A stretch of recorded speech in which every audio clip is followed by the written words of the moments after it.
Was this woman Egypt's first female pharaoh?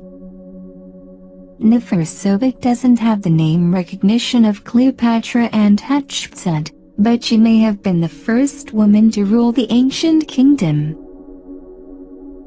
Ancient Egypt was essentially a man's world, lorded over by the pharaoh.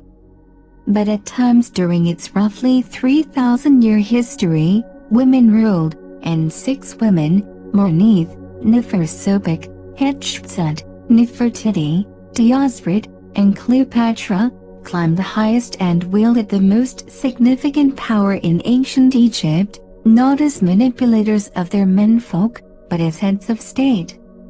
Of these powerful kings, Neferusobek was the first woman to take the Egyptian kingship as her formal title in an unprecedented instance of female power. How did she launch herself to the pinnacle of her male-dominated society?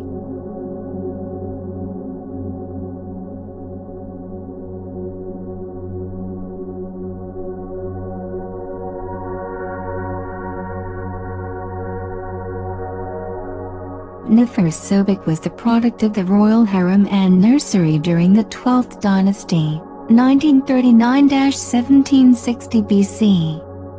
It's not clear exactly who she was, but Neferusobek's mom was one of hundreds of women who sexually served the king, Amenemhat III.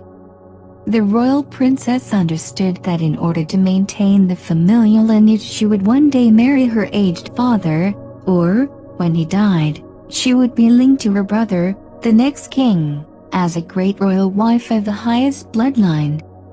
In fact, Neferusobek's mother may have been the king's daughter too, though there is no record of it. Even though it started out that way, this was not to be her fate.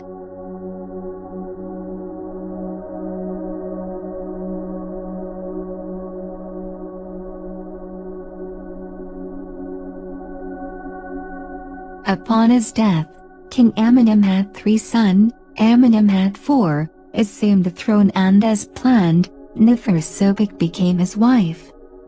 For Egyptian nobility, this news was greeted with a great sigh of relief, knowing that their status quo would be upheld, for another few decades at least, and that new heirs would soon enter the royal line.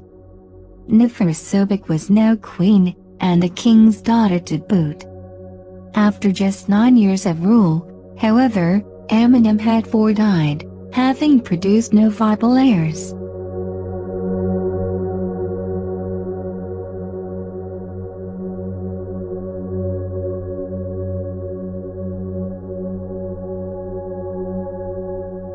All the courtiers looked to the royal family to solve the situation, to maintain the balance of power among the elites, to keep the wealth pouring in. The 12th dynasty found itself in a succession crisis of the highest order.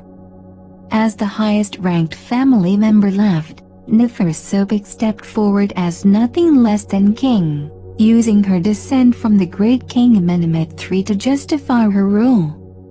For the first time in human history, a royal Egyptian woman claimed the highest office in the land, the kingship itself, for the simple reason that there was no royal man to take it.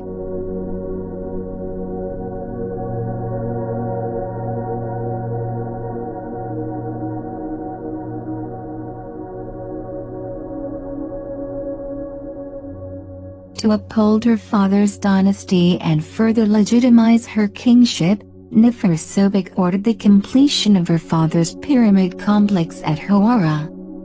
She also took an unprecedented step and ordered her father deified within his temple spaces.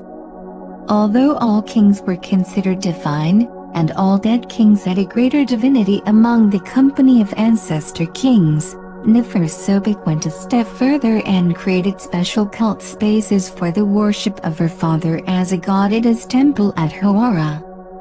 She set aside extensive lands whose income of grain and flax and livestock would support an ongoing cult, pay in priests an annual salary to regularly make offerings to the statues of the dead king.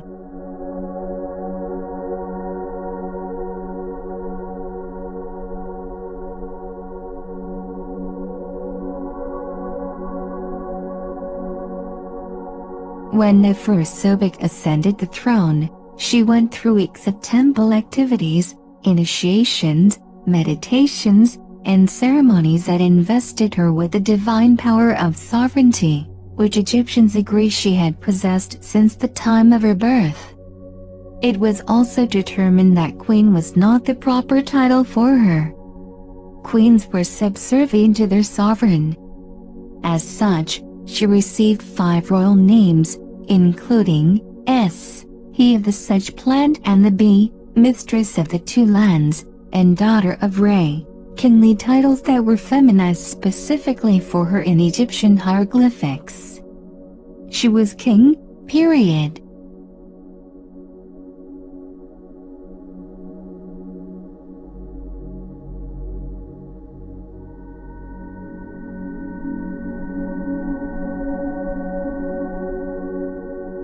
As soon as she became king, Neferusobek immediately got to work protecting the family dynasty. She had her images placed in temples all around Egypt. 3 statues were found at the eastern delta's Tel El Dabi in association with 12th dynasty temple installations. Frustratingly, none of her named statues preserve her face.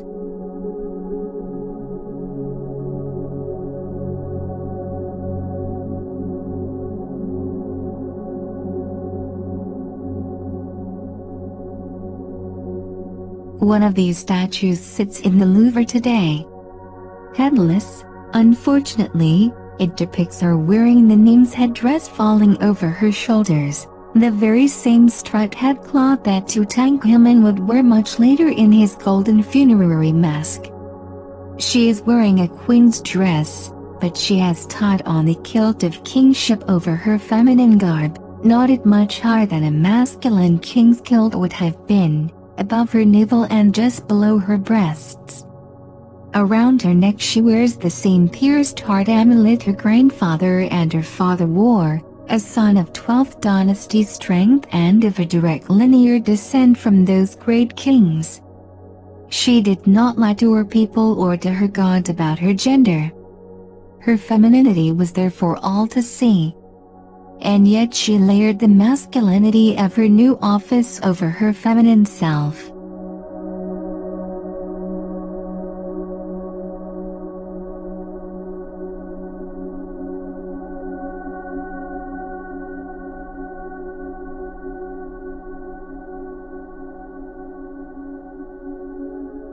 During Neferusobek's 3rd year as king, the Nile River experienced a drought, sending Egypt to the brink of disaster as crops failed and famine struck. No doubt she tapped her rich grain stores, opening steak and shoal bins to feed hungry Egyptians by using the great wealth amassed from years of plenty.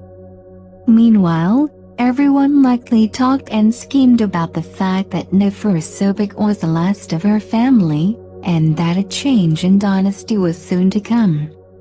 And then it happened, much sooner than expected. After only 3 years, 10 months, and 24 days, according to the Turin king list, Neferusobek's reign came to an abrupt conclusion. With her death came the end of one of Egypt's greatest ruling families.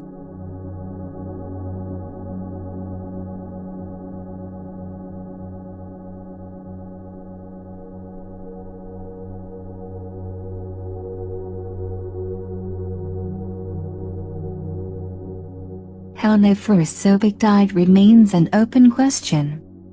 Some Egyptologists have postulated that she met an untimely end, murdered for taking the kingship that didn't rightfully belong to a woman. But the fact that she took the sovereignty and ruled unopposed for years suggests otherwise. And the Egyptians, in their way, thanked Neferusobek for what she had done for them. She was preserved in most of the king lists. She wasn't considered heretical or undeserving because of her sex. She protected her land in a time of distress, and for that she was honored.